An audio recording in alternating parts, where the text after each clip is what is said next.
ఉద్యమం స్టార్ట్ అయింది. దీన్ని నిలుపవలసిన బాధ్యత, విస్తరింపజేయవలసిన బాధ్యత ఉస్మానియా యూనివర్సిటీ విద్యార్థి నాయకుల మీద ఉంది. మీరందరూ సైదులు, రాజేష్ మంచి సమర్థులైన నాయకులు ఉన్నారు, స్కాలర్సు, అదేవిధంగా రాజు నేత ఉన్నాడు, మంచిది మిలిటెంట్లు, ఇంకా చాలామంది లింగం యాదవ్ ఉన్నాడు. అందరూ సహకారంతో మీకు విజయశక్తి కూడా ఎప్పుడు సపోర్ట్ ఉంటాడు. ఆయన కూడా నేను చెప్తా, మీరు ఈ ఉద్యమాన్ని, తెలంగాణ ఉద్యమం కేంద్రం ఏంటిది?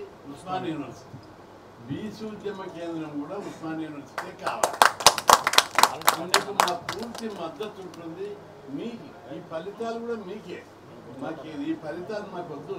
మేము కొట్లాడి హాస్టల్ పెట్టించినాం, గురుకులాలు పెట్టించినాం, ఫీజు రియంబర్స్మెంట్, స్కాలర్షిప్లు 20-30 ఏళ్ళ కింద ఇవన్నీ లేకుండే కొట్లాడి పెట్టించినాం. దాని మూలంగా విద్యార్థులు ప్రతి ఊళ్ళో చదువుకుంటున్నారు. రీసెర్చ్ చేస్తుంది ఈ టాపిక్ మీద. కాబట్టి మీ అందరికీ ఒక్కొక్కరు వీరులు కావాలని. నేను ఉస్మానియా యూనివర్సిటీలో లా కాలేజీలో చదివాను. 75 నుంచి ఎల్ఎల్బి, ఎల్ఎల్ఎం, ఎంఏ, ఎల్ఎల్ఎం, మరి 2 ఎంఏలు, ఎంపీలు, పిహెచ్డి అంత ఉండి ప్రతి నిమిషం ఉద్యమం కోసమే. ఇప్పుడు మీకు హాస్టల్ వచ్చినాయి. ఇది దేశంలో ఎక్కడ లేని విధంగా 6000 హాస్టల్ ఉన్నాయంటే ఉస్మానియా విద్యార్థులతో పోరాడి. గురుకులాల సిస్టమ్ దేశంలో ఎక్కడ లేవు. గురుకులాలు ఇప్పుడు కూడా లేవు. అవి పెట్టించినామంటే ఉస్మానియా యూనివర్సిటీలో బస్సులు హైజాక్ చేసి దాడులు చేపిస్తుంది.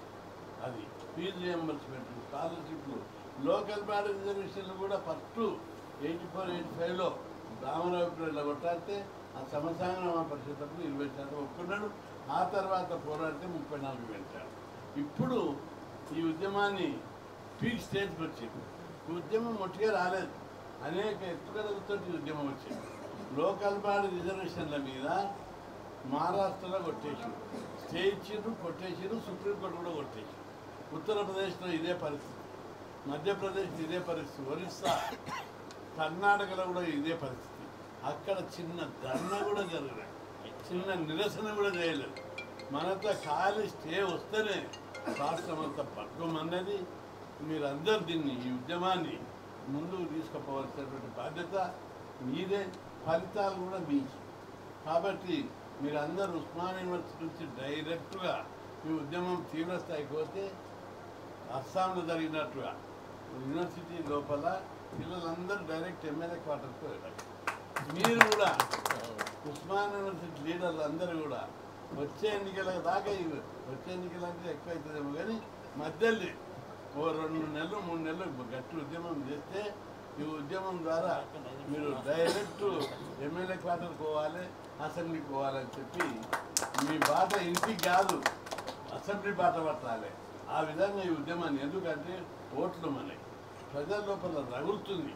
ఏమైనా మేము ఓట్లేసి సర్పంచ్ రిజర్వేషన్ పెడితే వీళ్ళు వ్యతిరేకిస్తారు.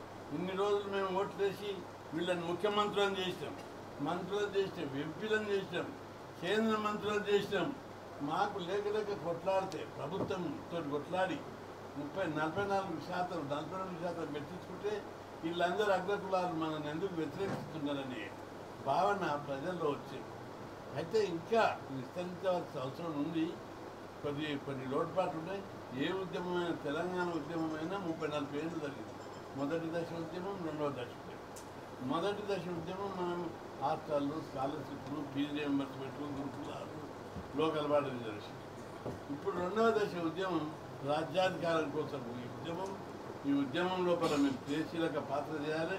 విద్యార్థుల లోపల పోటీతత్వం ఎక్కువ ఉంటుంది. మీరు అందరు దాన్ని సర్దుకొని, నేను చాలామందికి ఉంటుంది అది మంచి వాతావరణం కూడా. నాయకత్వం కోసం పోటీ పెడితే తప్పు కాదు, కానీ సర్దుకొని పోవడం ఉన్నప్పుడే గొప్పతనం ఉంటుంది. సీనియర్స్ను, పోరాడుతున్న వాళ్ళను ముందుంచి, సైదుల్ గౌడ్ను, రాజేష్ను, మీరు అందరు ముందుంచి, రాజు నేత, ఇంకా లింగం యాదవ్, ఇంకా సమిష్టి నాయకత్వం లోపల ఈ ఉద్యమాన్ని చాలామంది ఒక్కొక్కరు చూస్తే హీరోలు లేకున్నారు, ఎమ్మెల్యేలు లేకున్నారు ఇప్పుడే. కాబట్టి మీరు కొట్లాడవలసిందిగా సమిష్టిగా కొట్లాడాలి. ఎమ్మెల్యేలప్పుడు మీరు ఒక్కొక్క నియోజకవర్గంలో మీరు తయారు కావాలి. కాబట్టి ఎమ్మెల్యేల కోసం పోటీ పడాలి, ఈ ఉద్యమం కోసం పోరాడండి, ఎమ్మెల్యేల కోసం పోటీ పడాలని రెండవది, ఈ సబ్జెక్టు మీద మీకు క్లారిటీ రావాలి. ఈ జియో కోర్టు స్టే ఇవ్వడం లోపల కానీ ప్రభుత్వం దీన్ని నిర్లక్ష్యం చేయడంలో ఏమాత్రమైన అర్థం ఉందా? రాజ్యాంగంలోని 243 D6 మీరు చదవండి. ప్రభుత్వము బీసీలకు రిజర్వేషన్లు నిర్ణయించే అధికారము రాష్ట్ర ప్రభుత్వానికి ఉంది. ఓకే, రాజ్యాంగ పద్ధతి. రెండవది, అసెంబ్లీలో చట్టం చేశారు, చట్టబద్ధత ఉంది. ఆర్డినెన్స్ తీశారు, చట్టబద్ధత మరింత తీసుకుపోయింది. ఇక మూడో అంశంకి వచ్చినట్లయితే న్యాయపరమైన అవరోధాలు ఏమైనా ఉన్నాయా? మీకు క్లారిటీ ఉండాలి. న్యాయపరంగా కూడా ఎలాంటి అవరోధాలు లేవు. న్యాయపరమైన అవరోధాలు రెండు: 50% సీలింగు, జనాభా లెక్కలు. జనాభా లెక్కలు తీశారు, అదొక పాయింట్. రెండవది, 50% సీలింగ్ అగ్రకులాలకు 50% ఇచ్చినప్పుడే అది ఎగిరిపోయింది. జనాభా లెక్కలు ఉంటే ఇవ్వచ్చని సుప్రీంకోర్టు అనేక తీర్పులలో చెప్పారు. ఇక మూడో విషయానికి వస్తే, దీనికి 50% సీలింగ్ పొలిటికల్ రిజర్వేషన్ పెట్టడంలో ఏ మాత్రం అర్థం లేదు.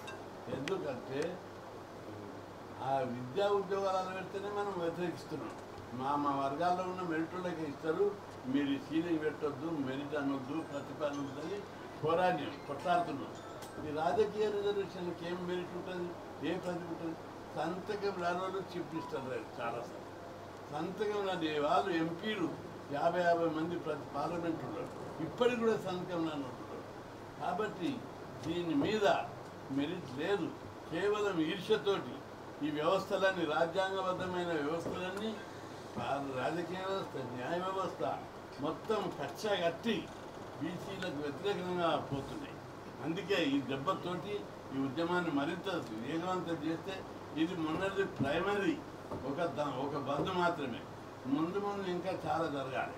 తెలంగాణ మండల కమిషన్ అప్పుడు 3 సార్లు బంద్ పిలిపించారు, మన మురళీధర కమిషన్ అప్పుడు ఒకసారి బంద్ పిలిపించారు. చాలా పెద్ద ఎత్తున బంద్లు జరిగాయి. కాబట్టి మీరందరూ కూడా ఈ ఉద్యమాన్ని విస్తరింపజేసి మీ నాయకత్వం పెరుగుతుంది. భవిష్యత్ తరాలకు దోపిడీ, పీడన, వివక్ష, అణచివేత లేనటువంటి ఒక నవ సమాజ నిర్మాణం, కుల వివక్ష లేనటువంటి, ఆర్థిక అసమానతలు లేనటువంటి, అందరూ సుఖంగా ఉండేటటువంటి, గౌరవం పెంచేటటువంటి ఈ ఉద్యమాన్ని ముందుగా వెళితే మన కులాలకు గౌరవం పెరుగుతుంది, అభివృద్ధి చెందుతారు, అన్ని రకాలుగా అభివృద్ధి చెందుతారు. నవంబర్ 4 నుంచి 8 వరకు జరిగే బీసీ దీక్షలు విజయవంతం చేయాలి. ఓఈబీసీ పర్మిషన్ ఇవ్వాలి. వైస్ ఛాన్సలర్ తన వైఖరి మార్చుకోవాలి. మీరు బీసీకి మనవి చేస్తున్నా, నిన్న మంత్రి వచ్చి రోడ్ల మీద కూర్చున్నారు. ఇదేనా? వైస్ ఛాన్సలర్ గారు మార్చుకోకపోతే మొత్తం 3000-4000 మంది ఉన్నారు. వాళ్లకు మద్దతుగా రాష్ట్ర ప్రజలందరూ కూడా కూడగలుగుతారు. కాబట్టి మార్చుకో, ఇది డెమోక్రసీ. ఎవరి జాగిరి కాదు, ఎవరి కోసమో నీకు ఎక్స్టెన్షన్ వస్తా అనుకుంటున్నాం. ఇప్పుడున్న తరమే మంచిగా ఉండు, వచ్చేది ఎక్స్టెన్షన్ ఏం లేదు. కాబట్టి మీరు ఏదో ఎక్స్టెన్షన్ వస్తుంది, ఏదో పని వస్తుందని ఆశపడకు. తప్పనిసరిగా డెమోక్రటిక్గా మీరు పనిచేయాలి. పని చేయకపోతే డెమోక్రటిక్గా పనిచేసేటట్టు మీ మీద పార్లమెంట్లో ప్రధానమంత్రి కూడా మేము కాంప్లైంట్ ఇచ్చి, హోమ్ మినిస్టర్కు కాంప్లైంట్ ఇచ్చి తప్పనిసరి చర్యలు తీసుకుంటామని చెప్పి మీ అందరికీ గుర్తు చేస్తున్నా. కాబట్టి సోదరులు ఏమాత్రం జంకు లేకుండా అవసరమైతే డీజీపీ దగ్గరికి పోదాం, చీఫ్ సెక్రటరీ కాంప్లైంట్ ఇస్తాం, పెద్ద ఎత్తున దీని మీద ఒత్తిడి తీసుకొస్తాం. కాబట్టి మేము నిశ్చింతగా పెద్ద ఎత్తున పోరాటం చేయడానికి సిద్ధపడాలని చెప్పి ఈ ఉద్యమం మీ చేతుల్లో పెడుతున్నాం. ఈ ఉద్యమాన్ని మీరు నడిపించాలి, ఫలాలు కూడా మీకే. కాబట్టి మీరు ఈ ఉద్యమాన్ని రాజకీయ పార్టీలో ఉంటే ఎప్పుడు దారుకుంటారో తెలియదు, నాయకుల చేస్తుంటే ఎప్పుడు భయపడతారో తెలియదు, విద్యార్థి నాయకుల చేస్తుంటే. విద్యార్థి నాయకులు ఎందుకు అంటున్నట్టే, మేము విద్యార్థి నాయకుడు ఉన్నప్పుడే అనేక స్కీములు పెట్టించి వేలాది జీవులు తీసుకుంటాం. ఆ తర్వాత కొద్దిగా గ్రావిటీ తగ్గుతుంది. ఇప్పుడు మీకు జనం ఉన్నారు, ఉద్యమం చేసే శక్తి ఉంది.